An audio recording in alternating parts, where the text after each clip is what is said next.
Hello everyone, today I will show you how to make, let's say, a more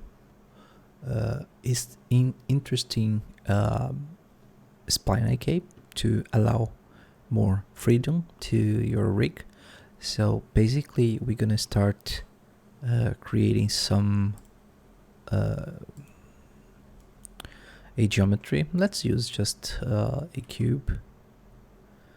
Let me just change the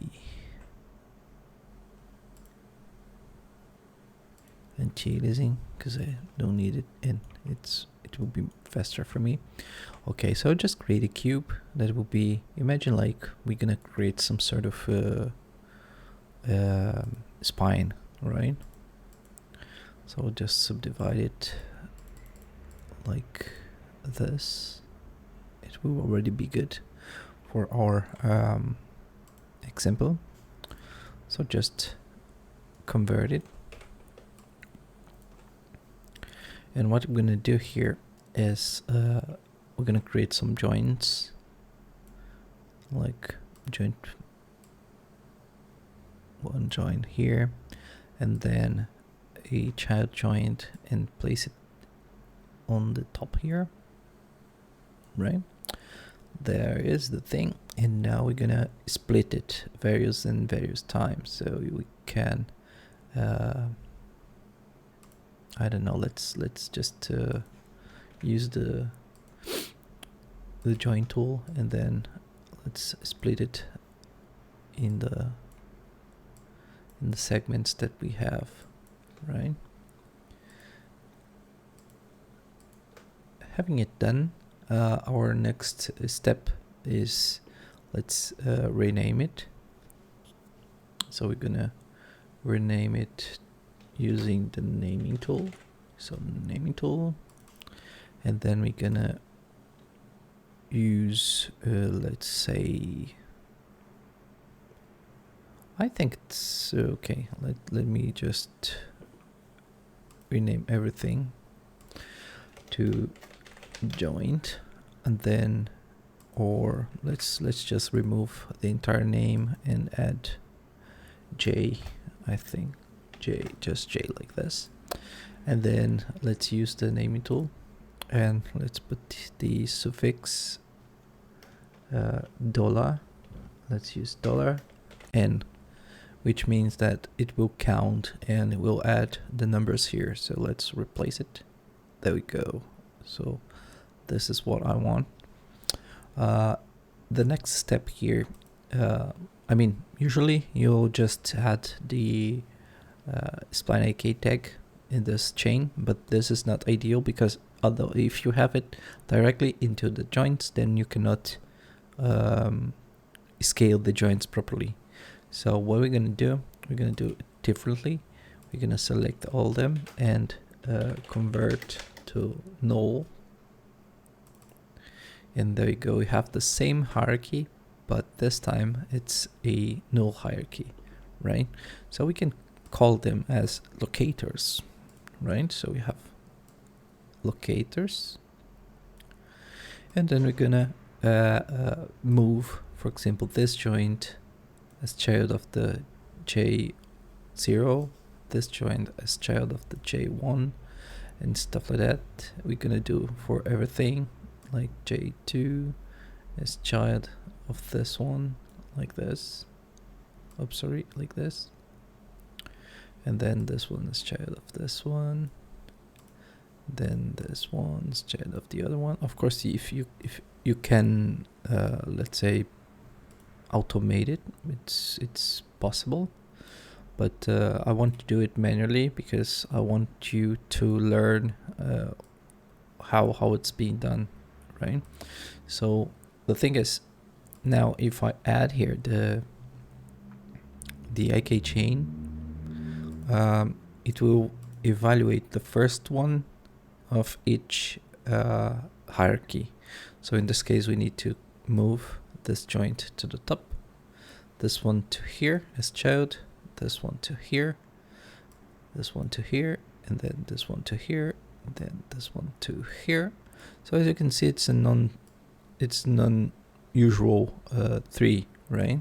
You'll see that the tree is like this, and that means that if I add here the IK chain, it will iterate only through the nulls, right? Because those are the second objects as childs, so as children. And now let's add the IK spline, right?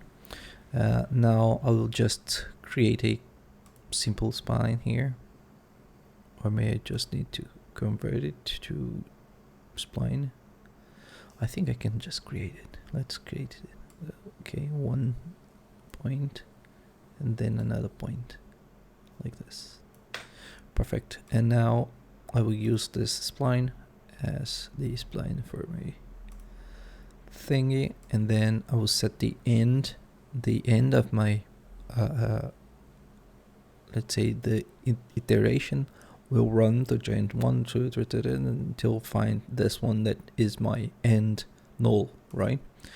So there we go. Basically what we have now, I can set it to be equal, the separation between them, so it will be even distributed into the spline. And there we go. If we look at how it's working now, let's just create some handles here. Let's add one handle and another handle. So we have 2 handles now, like this. Let's use those handles. All right. And now let's bind the cube, right? Because it will be more interesting if we deform a geometry. So let me just grab this thing. Let me subdivide it a bit. B, and let's subdivide. Then let's subdivide the entire thing. Okay, something like this would be cool. Okay, now let's just select the joints, right? We don't want to select the nulls. We just want the joints, and then we're gonna go to character bind, right? It will create the weight tag, and we'll have the applied joints there. But as you can see, there's no weighting there because those joints, they don't have a length, right? Basically, you need to define a length for them, or you need to allow the algorithm to detect null joints, basically nulls that doesn't have a length. So we're gonna go to manager, weight manager, and then in here in auto weight, we're gonna just use distance map will be enough, and we're gonna allow no length joints. So let's calculate it, and there we go, it's binded. And I can let's do a quick pass of smoothing here just to make them 2 times okay smoother. And then this is what we have. We have this sort of a bendy bones thingy, and it's pretty simple to use. Currently it's not rotating because I need to enable it in here. Let's use twist object, and there we go. It is twisting, and yeah, that's basically it. And what, so you are may asking why I did this chain like this, right? It's because now I can simply grab any of those joints, I can move them around, I can scale them if I want to. You see, I can scale this, and everything still working very good. You see, it's still, oops, sorry, let me just select the correct object. Okay, this one. So as you can see, it's a pretty easy way to create your let's say advanced Spline IK. Okay, I hope you like it. If you like it, just subscribe and stay waiting. Probably I will shoot another quick tips soon. Thank you. Bye bye. See you soon. Bye bye.